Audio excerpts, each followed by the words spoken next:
Hey there, I'm Eric, an engineer with Abyss Headphones, and I have some of the parts for our new Diana MR in front of me. I want to talk specifically about some of the changes, why they occurred, because I think it's kind of interesting. We're going to cover the frame, the slider, a little bit on the inserts, the headband, and even cables. At the end of this video, Joe's going to be here talking about measurements, so stay tuned if you want to see that. All Dianas start here. This is a single piece of 6061 T6511 manifold grade domestically sourced aluminum. A little bit of machining occurs and we end up somewhere around here. So this is a existing Diana TC frame. We've had many revisions over the years. This is a B7 variant. This is the currently produced ones.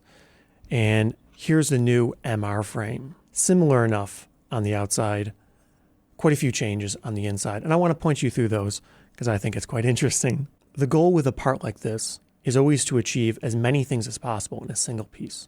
This has critical features for both locating and securing the connector, making electrical contacts with the diaphragm, holding everything in place, holding the driver assembly, providing some acoustic tuning as well as the height adjustment, and it also, of course, is a critical feature that gives you your aesthetic finish on the outside. With machining, there's nearly unlimited ways to achieve a final part.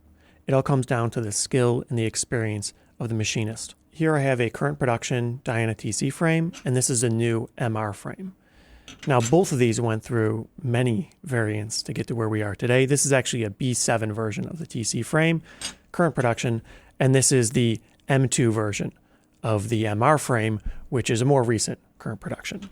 But of course, this went through hundreds of iterations to get to where it is here. So what changed from here to get to here? What did we learn and what improved? One of the things I was really pushing for on Diana MR was to reduce the weight of the components while also retaining good manufacturability. Now, we've made many thousands of Dianas at this point, so we have a pretty good experience manufacturing roughly this geometry, this shape, and this style part. And with that, it allows us to leverage this experience to be able to do things that might not be very economical for other people to do, but we could push the tools real hard when we know we could get away with it. And when we can't, well, you back off a smidge. And with this part, we did a lot of creative machining to be able to reduce the mass of the part so that this part is lighter than the regular TC frame, even with this insert loaded in it. You can see all these holes on this outside edge of the part. They actually get blocked by the insert that goes in here. However, they're there primarily for weight reduction, a few other small benefits. And the nice thing about a hole is it can be formed very easily with a drill, and you can get a pretty small radius to get in the tight corners. Our machines are very good at drilling very fast, so this happens to be one of the most effective ways to remove a lot of material, and you could actually get millions of cycles out of one of these drills drilling like this, so the tools last practically forever. So the cost to add this feature is very, very low, and I always really like that, leveraging what the machines, the tooling is good at to be able to deliver a final part to the end user that's a little bit better. One of the nice things about putting this pocket feature in here is we have this rib in here now that provides a lot more structure to the part. So we could get away with thinner features outside here. So these surfaces are actually much thinner than they would be on a normal part because of the height difference here. It makes this part much stronger. So through our manufacturing process and of course all the way out to the end user, you get delivered a stronger, better part. And oddly enough, it's still lighter weight. We made a few minor changes to the slider portion of this frame.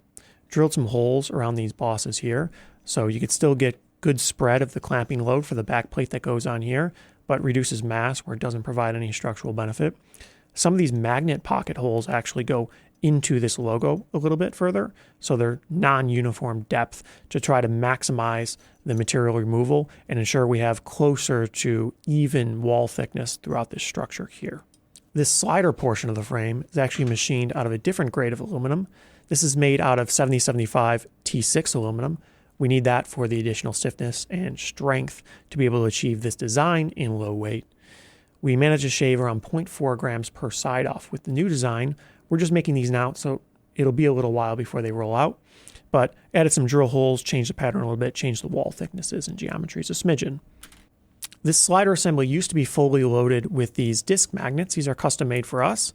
And now we also have these ones with a hole in them. It allows us to specifically locate them in the right regions to adjust the sliding profile and the feel. It also saves rare earth consumption and reduces weight of the headphone slightly. So this slider element here has magnets in it. There's magnets in this frame assembly, and what that gives you is a very long life sliding mechanism that doesn't rely on friction. And we extend this kind of design methodology to everything we do here at Abyss. That's why we're offering a 10-year private warranty on all of our headphones, including Diane-MR. Here's a pretty big change. The headband element. Inside this leather, there's a piece of spring steel that's bent and heat treated to shape to provide the clamping and the flexibility for the headphone.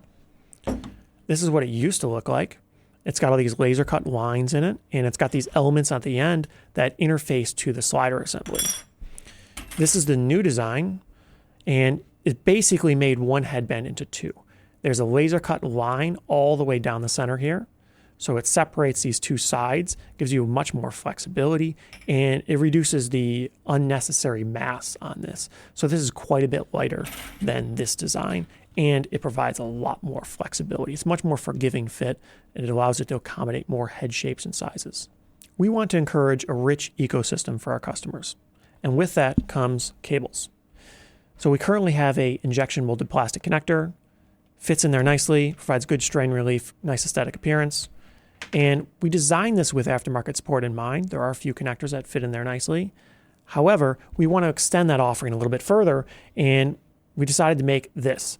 So it's a connector with the right D-shaped profile that fits in there, provide good strain relief, has a very large opening for large aftermarket cables, and we want to be able to sell these as affordably as feasible so other people can make their own aftermarket cables, and the people that already do could use this connector if they choose. And with that, now we got Joe to talk about measurements on the MR. Hi everyone. Today we're going to show you how we measured the distortion of a new Diane-MR. And we have a Diane-MR here in the isolation booth on the B&K 5128 test head. It's the current reference standard for measuring headphones. So what we're going to do first is, in order to get the proper distortion measurements, we need it to be in isolation. In other words, you can't have noise around it affecting the measurements. So we'll close the door on the booth, and that seals the headphone in there, and the level inside that booth is about 25 dB or so. We'll go here and we will first calibrate the system. We're going to tell it to set 90 dB. It's automatically finding what output level to the headphone it needs to output to give you a 90 dB volume level out of the headphone into the microphone. Once it finds it, it's calibrated to that headphone, and that will be 0 dB on the frequency response. So 90 dB out of the headphone is actually 0 when you look at frequency response measurements. It's done with that, and we will close these sidebars so you can see the measurement better, and we'll hit start. Okay. Now, we're doing something a little tricky on this one. Tricky in the sense that no one usually shows the frequency response of the ambient noise. So when you see the top graph, channel 1 on the measurement test set, that's the actual frequency response of the headphone. Channel 2, in the red line here, there's no signal coming out of the headphone there. It's just what the test mic sees inside that booth. And obviously it's a much lower level. Okay? Now, where that becomes important is in the total harmonic distortion. So here's THD, total harmonic distortion, or what the test set sees for total harmonic distortion from the measurement. The red line, again, is in the booth, but there's no signal being applied. So it's strictly whatever the noise is in there, it thinks is total harmonic distortion. And this is the absolute level of the booth. So that's the noise floor of our test set, the red line. Therefore, the headphone is just above that. And you can see the headphone THD is pretty low. It rides pretty close to the noise floor of our test system. And to give you a better number on that, we'll go to a THD ratio. So you could see as a percentage, this Diane-MR starts at about 0.1% THD at 20 hertz and drops down. It's got a little bit of a peak here at around 8 kilohertz or so, but even at 0.2%, it's not audible. You know, you get below 0.5% or so, you can't hear this. So on average, this Diane-MR is somewhere around under 0.05% THD, which is extremely low distortion. As the frequency response goes, you could take a look at it here. It's fairly flat frequency response. We consider this headphone to can be used for professional use as well as for audiophiles.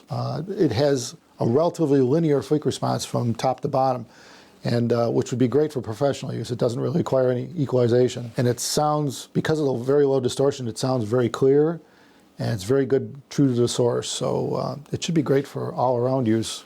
And that's what we designed it for. So we'll have these measurements on our website. If you go to the DynaMR page, under the specifications, you can look for THD, or total harmonic distortion measurement, and frequency band measurement. Thanks for watching, everyone. Take care.